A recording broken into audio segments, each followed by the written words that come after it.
Hello বন্ধুরা, কেমন আছো সবাই? আবার একটা নতুন ব্লগ নিয়ে তোমাদের কাছে চলে এলাম। সবাইকে জানাই শুভ সকাল বন্ধুরা। এখন বাজে সকাল 7:30টার মতন। একটা কন্টেনার বের করছি, দাঁড়াও তোমাদেরকে বলছি কী কারণে বের করছি। এটাই করে পাখিদের একটু জল খেতে দেবো।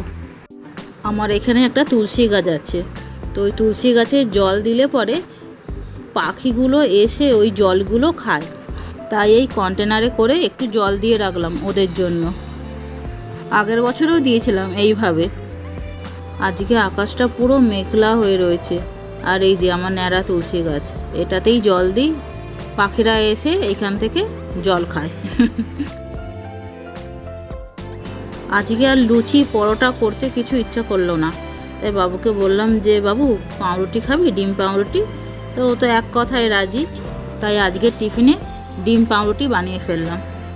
আবার ওইদিকে ওর বাবা বলছে যে এসি সার্ভিসিং করতে আসবে, বাথরুমে যদি কোনো কাজ থাকে করে নাও। আমি রবিবারে কোনো কাচাকুচি করি না, যা কাচাকুচি করার সোম থেকে শুক্রবারের ভেতরেই করে ফেলি। বলছে নাকি এখন এসি সার্ভিসিং করে মেশিন দিয়ে, গেল বছর এসি সার্ভিসিং করা হয়নি, তাই বলছে যে মেশিনটা রাখবে বাথরুমে, যদি কোনো কাজ থাকে বাথরুমে সেরে নাও। একটা ডিম টোস্ট করা হয়ে গেছে, বাবুকে দিয়ে দিই, আমার পেছনেই দাঁড়িয়ে রয়েছে। এরপর আবার আমাদেরগুলো করব। এই যে এসি সার্ভিসিং করতে চলে এসেছেন। এসিতে কভার পরিয়ে এখন ওয়াশ করা হবে। বাথরুমের ভেতরে মেশিনটা রেখেছে যাতে ঘর জল জল না হয়। আমি রান্নাঘরে চলে এসেছি চিকেনটা ধুতে। বাবু গিয়ে চিকেন নিয়ে এলো। রবিবারে চিকেন হবে না ও তো মানতেই পারে না। আবার কোনো দিন রাতের বেলাতেও চিকেন হয়ে যায়। চলো তাড়াতাড়ি করে ধুয়ে নিই, আবার কাটাকুটি করতেও বসতে হবে।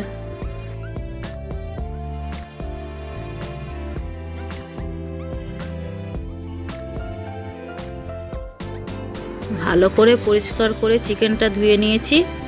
এরপর ওর ভেতরে নুন, হলুদ, একটু টক দই আর আদা রসুন বাটা দিয়ে একটু ম্যারিনেট করে রেখে দেবো। টক দইটা বরফ হয়ে গেছে, ফ্রিজে যেখানে দুধ থাকে সেইখানে টক দইটা রেখে দিয়েছিলাম, সেই জন্য মনে হয় বরফ হয়ে গেছে। আচ্ছা বলো তো এই জিনিসটার নাম কি?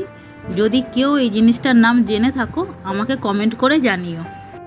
এটা আলু দিয়ে ভাজবো, আর সব কাটাকুটি হয়ে গেছে, ভাত হয়ে গেছে। মাংসটা আজকে একটু সর্ষের তেল দিয়ে করব। তেলটা গরম হয়ে গেছে, দুটো তেজপাতা আর গোটা গরম মশলা ফোড়ন দিয়ে দিলাম। এবার কুচনো পেঁয়াজগুলো দিয়ে একটু হালকা লাল করে ভেজে ওর ভেতরে টমেটোগুলো দিয়ে দেবো। তখনই আদা রসুন বাটাটা দিয়ে দিলাম। হালকা নাড়াচাড়া করে টমেটোগুলো একটু গলে গেলে চিকেনগুলো দিয়ে দিচ্ছি। এবার সমস্ত সব গুঁড়ো মশলাগুলো দিয়ে দিলাম, যেমন লঙ্কার গুঁড়ো আর জিরে ধনে গুঁড়ো।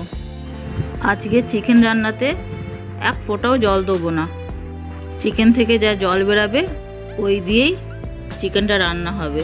দেখো কত জল বেরিয়েছে। আঁচটাকে সিম করে দিয়ে ঢেকে রান্না করব। পাশের ওভেনটাতে পুঁইশাক করছি মাছের মাথা দিয়ে। ঢাকাটা তুলে দেখি কীরকম লাগছে। বাহ, দেখতে তো দারুণ হয়েছে। আর কয়েকটা রসুনের কোয়া দিলাম। রসুনের কোয়াগুলো খেতে গিয়ে যখন মুখে পড়ে না, অসাধারণ লাগে।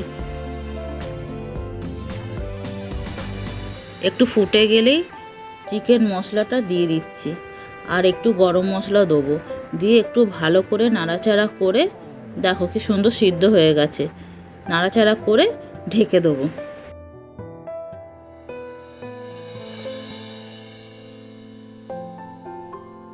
চলো আজকে কি রান্না করেছি তোমাদেরকে এক ঝলক দেখিয়ে দিই।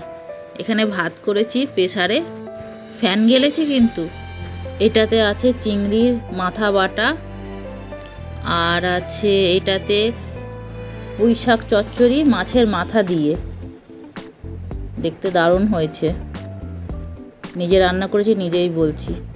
আর এই দিকে আছে সেই ভাজাটা, তোমাদেরকে বলেছি কমেন্টে জানাবে কি জিনিস এইটা। আর এইটা হলো চিকেন কষা। জল ছাড়া। এসি সার্ভিসিং করে অনেকক্ষণ হলো চলেও গেছেন।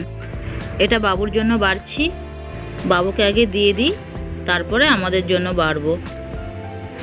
তাহলে বন্ধুরা আমরা তাহলে খাওয়া দাওয়া করতে বসি। তোমরা ভালো থেকো, সুস্থ থেকো, সাবধানে থেকো।